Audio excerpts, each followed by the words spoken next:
Good morning, students. This is your geography teacher Shobha Chaudhary.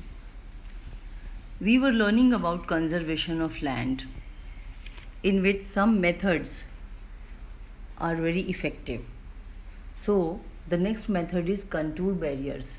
Stones, grass, soil are used to build barriers or obstacles along contours. Trenches are made in front of the barriers to collect water. After contour barrier, intercropping is very effective method.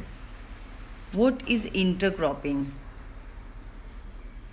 Now, different crops are grown in alternate rows and are sown at different times so that soil fertility is protected.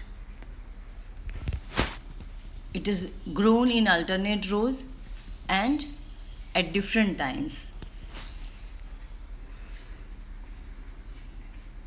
Growing the same crop on a particular plot year after year drains the soil of the nutrients used by that crop. However, all crops do not use the same nutrients. Hence, crops requiring different nutrients are grown in succession to give the soil some time to regain the nutrients lost in earlier season. Yes, I expect you are understanding what is intercropping.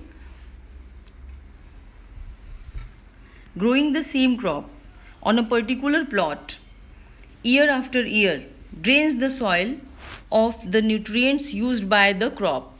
So all crops do not use the same nutrients. Hence, crop requiring different nutrients are grown in succession to give the soil some time to regain the nutrients lost in earlier season. This is called crop rotation. Okay, so it preserves soil fertility. Often crops such as